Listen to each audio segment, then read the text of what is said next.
I'm sure we'll be getting more analysis as the days go by. But away from that, an investigation by Environmental Justice Foundation and Henempwano has revealed a massive depletion of fish stocks from Ghana's waters, threatening Ghana's fishing industry. According to the report, some Chinese industrial trawlers sell their unwanted bycatch, including severely depleted small pelagic fishes, to canoes out at sea, which is illegal. This, they say, is resulting in the country's loss of about $50 million every year. This is Elmina, an ancient fishing town in Ghana's central region. These canoes are getting ready to go to sea, but not to fish.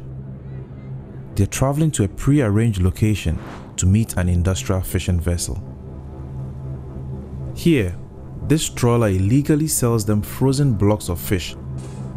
These canoes will soon return to port and sell this stolen trawler-caught fish in markets that provide fish to communities along the coast and inland. This is known as cycle, and it's pushing Ghana's fisheries to the brink of collapse.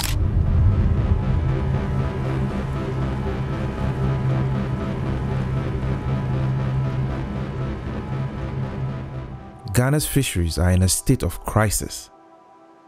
In the last 25 years, local fishers have seen their catches plummet. These fishers are now struggling to feed their families.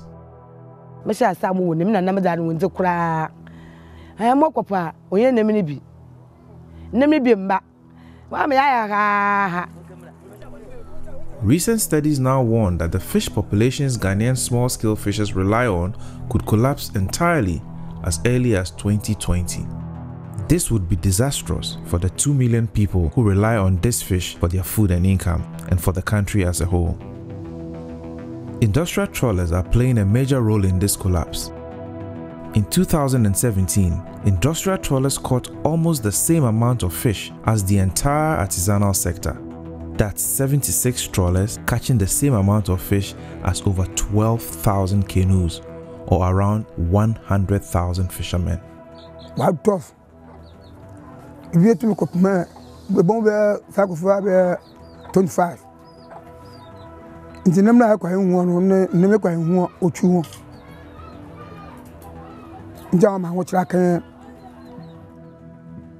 In Ghana, many of these trawlers are engaging in an illegal fishing practice known as cycle.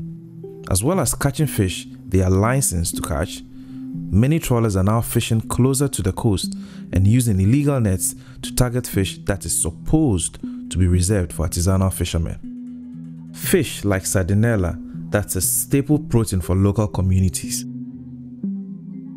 Having effectively stolen fish from artisanal fishers, cycle operators then sell this catch back to the same fishing communities for profit. Analysis of these frozen blocks of cycle fish shows that they are also catching large numbers of juvenile fish. Fish that, if allowed to mature and reproduce, could help Ghana's waters recover from overfishing. Originally, cycle was a means for trawlers to sell their unwanted bycatch as they searched for species such as octopus and squid to export overseas. But now, it has become a hugely profitable trade in its own right, as these trawlers now intentionally target fish that they can sell to the local communities. Fish that is meant to be caught by artisanal fishermen. Since decades of overfishing have emptied Ghana's waters of fish, these local markets often do not have enough fresh fish to sell to the communities that they serve. Now, fishing communities are forced to buy cycle fish caught by trawlers to supplement their meager catches. Fish that they should have caught themselves. That's so tasteless. Was actually free demand. Why you cry and so on? Until the fresh one, I can find bananas or no. It tastes different. Talking to the Environmental Justice Foundation and Henempwano, fishmongers said that they feel pressured to buy cycle fish, even when there is fresh fish available. Cycle naman, order motor na dama, ama otinebi, samoko empwano na menya na maamuna. Cycle full with tomato word in Ibiama. My end dama, Sanama Munny Impana, 1 ton, cycle namely beam. Cycle full with tumpa. But it's the vessel owners and operators who hold the real power. A recent investigation by EGF found that over 90% of the industrial trawlers operating in Ghana are linked to Chinese owners, although foreign ownership in the industry is banned. These businesses bypass the law by using Ghanaian front companies, which hold the official licenses and conceal the foreign involvement. They are multi-million-dollar businesses that export seafood to the EU, Asia, and around the world.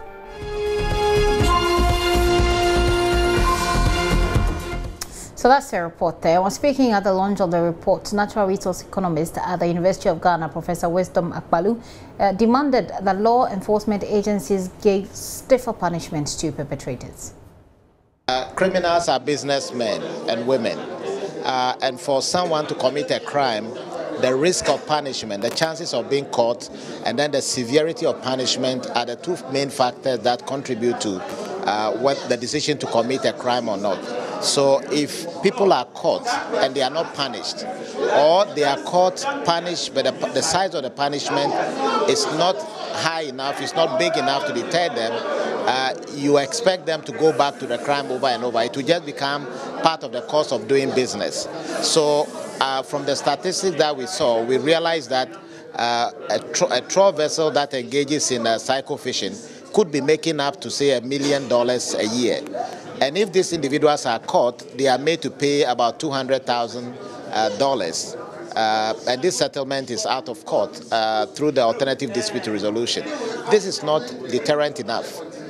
Unless, of course, the punishments are very severe to take away all the benefit they get from engaging in this illegal activity, there is no reason why they will not go back to this illegal activity. And that is the reason why the cycle activity is called persistent. And then if we don't do anything about it within the shortest possible time, our small pelagic fish stocks will collapse, we will not have fish to eat, and all the problems that we anticipate will come to pass. So we need to do something about this.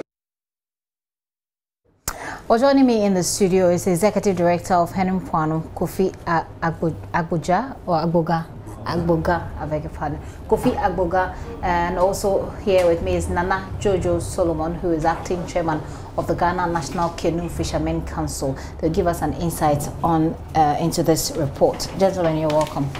Thank you. Okay, so let me begin with you from the Ghana National Canoe Fishermen Council. What do you make of this trend? It looks like this is something that we've known for a while. Yes, that is true, you know, and the only reason is that I think they wield so much power through, you know, laundering of monies, and you know, as a result of the kind of activity they are engaged in, you know, and therefore it's been quite difficult. I remember about 15 years ago we took them on. At that time, the Minister of Fisheries then was 15 years ago. Yeah, 15 years ago when we started. Ishmael Ashite, Honorable Ishmael Ashite, he was the then Minister for Fisheries. We did all we could. People died in the process, and so we were able to move them out of Elmina. They were landing at dangerous, because apart from Elmina in the central region, there is no safe landing beach. But then they were compelled to try and land their catches, you know, at other landing sites, and there were so many accidents involved. Most people lost their properties, some lost their lives, you know, in the process. However, after 1 year of, you know, fights, we just gave up because, you know, the laws exist in Ghana. But however, anyway, at that time there was a loophole in the law. So in 2010, we met at Dodoa, and I think the LI categorically speculated what it means by transshipment. Okay, if you can just help us, for those who are not, you know, very conversant with this particular law, tell us which part of it was being exploited. Paraphrase for us what it said and it says that it says that transshipment at that time. You know, there were a lot of they had lawyers who went to court, and you know, the law didn't actually pinpoint okay what transshipment actually is was then. Yeah. So at the time, people will, so you go on the sea. You have these, you know, Chinese whatever who go on the sea and then catch the fish, and then they can easily sell it to fishermen, local fishermen. They are not fishermen. These are a group of people who have monies, and you know, sometimes they embark on expedition. They go there with about 100,000 Ghana cedis. Wow. 200,000 Ghana cedis. To buy fish. Just to buy fish. The other fisherman cannot even afford 10,000 Ghana cedis. And then they come and sell the fish in the fishing communities. Wow, is it that lucrative? Very, very highly lucrative, because these people are robbing the artisanal fishermen. Fish, which is the sole preserve of the small-scale fishers, is what they are now harvesting for the locals. And you see, unfortunately... So let's not digress. We got to the point where you talked about the fact that there were loopholes in the law back then. Exactly. So which loophole? The law was not clear. So yes, there were a lot of gray areas. And so when we went to court, it actually didn't hold, you know. And so you couldn't bring up a case against them, we couldn't, because the law was not specific as to what they are breached. Absolutely. Okay. So in 2010, you know, we met at Dodoa, the Fisheries Commission organized. You know, we went to review. There was an LI, and then the LI is like a dictionary to the actual law. Okay. The law hasn't changed, or the act hasn't changed. But the LI provides some kind of explanation, and that you cannot even take fish out of a canoe into a vessel, a trawler, or a fish from a trawler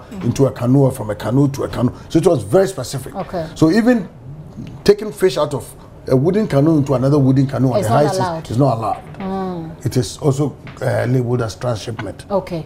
But this so after 2010, the law was reviewed.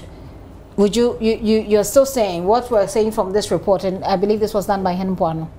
It was put together by Hen Puano. So what we're seeing from this report is that people are still doing it. It's done in the open. In the open. Open, you know.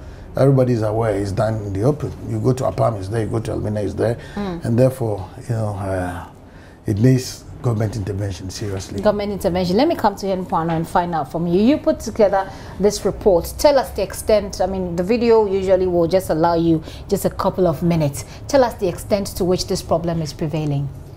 Well, it is a serious problem. We say it is a human catastrophe as well as an ecological catastrophe, because they are destroying the fishery, and fishing communities are also getting poorer by the day. As I speak to you now, the poverty in the fishing communities has doubled, because fishermen are not getting the fish that ordinarily will come to them, and this fish is spread across the whole coast, so that every fisherman gets a little of it. Today, it's only a few people who go out there, catch everything, and bring it to the landing port where they sell it. If you read the report, one pointer is that one cycle canoe, the fish that it brings to the landing port per trip, is equal to fish that will be caught by 450 canoes. Oh, wow. And therefore, you can see the magnitude of the problem that we are talking about. Has this report been sent to the ministry, that's the Fisheries Ministry? Well, the report was launched today, but the issue of transshipment has been on the front burner for many years now.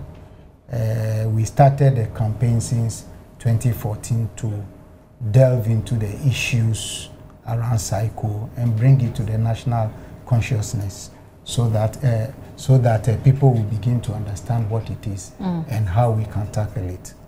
Fisheries Commission and the ministry has said that cycle fishing is illegal. Therefore, they don't even go there to count how many fishes are being landed. They also say that the boats that go for the fish on the high seas are illegal, so we don't have it in our boat register how many cycle fishes boats we have in Ghana. Neither do we have how much they are landing in a year. So for us, we had to go out there and do our observations, investigations, and come up with the facts so that nobody can controverse it. So this is essentially to help you make a case when you meet with these state agencies who are supposed to be regulating this industry. Yeah, we have been talking to them about it, but now we want to formally launch this document so that the wider community can read, journalists can have copy, go deep into what the report says, and then we can make a very good case all the way to the presidency so that we stop this canker that is going on. And I hope that it's this because I'm totally ignorant about this process, and seeing this documentary actually opens up our eyes. But then what exactly are state agencies supposed to do? I mean, we're looking, first of all, let's start from the close season. At the moment we're observing close season. Is it still happening? Now, because no canoe can go to sea, the cycle boats are at the ports, but the trawlers are out there. I believe that they are harvesting as much and storing in their hull. Immediately the season opens, which is about 5 days away or 3 days away, we will now monitor how much the boats are landing. We know what they were landing previously. Now we see whether the volumes have gone up, because the trawlers must have space in their hull to catch more. And because they are preserving it with they have they have very strong freezing capacity. They blast freeze the fish immediately it is caught. So this fish you can put in your car and travel from here to Kumasi and it will not thaw.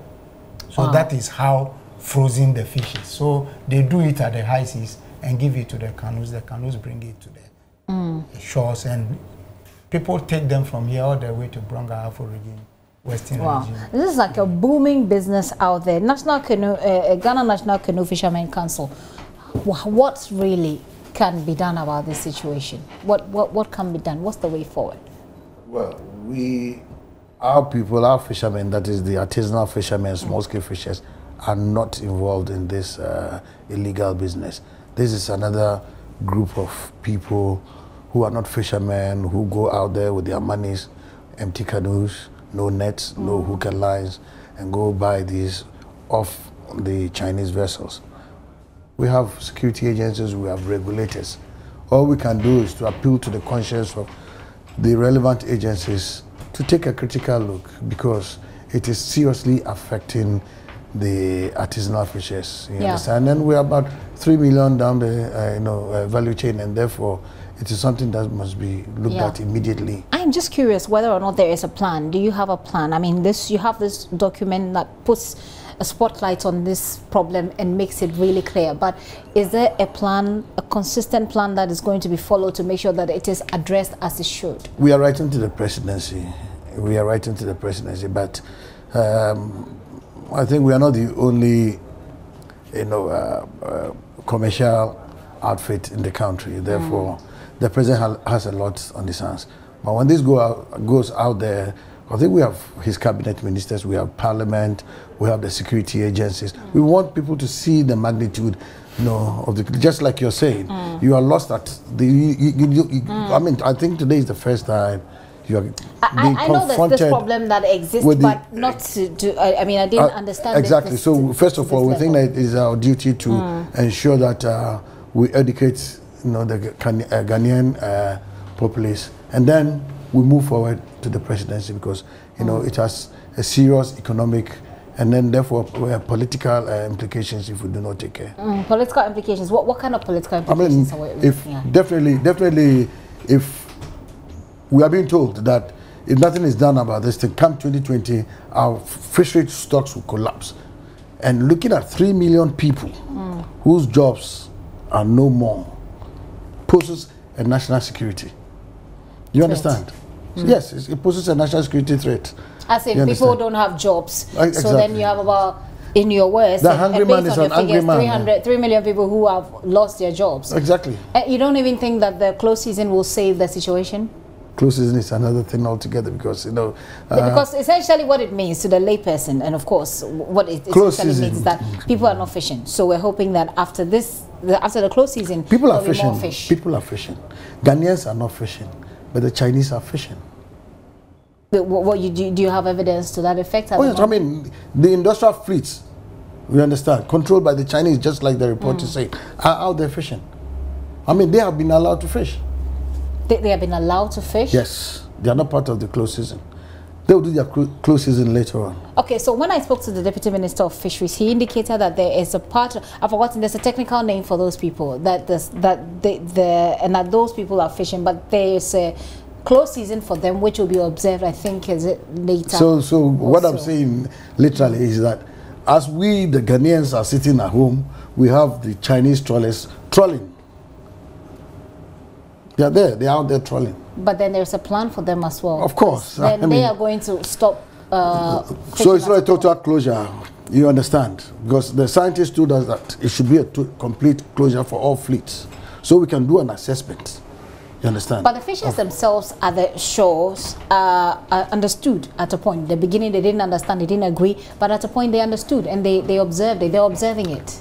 No, we're not saying that. No, we are in full support of a closed season. But what we're saying is that, you know, per the law or the Fisheries Act, it categorically says that the closed season should be done, and the scientists are saying that it should be done for all fleets. Everybody should get out of the water, so that come the end of the closed season, we can do a proper assessment and see the results, the impact, acquired. You understand?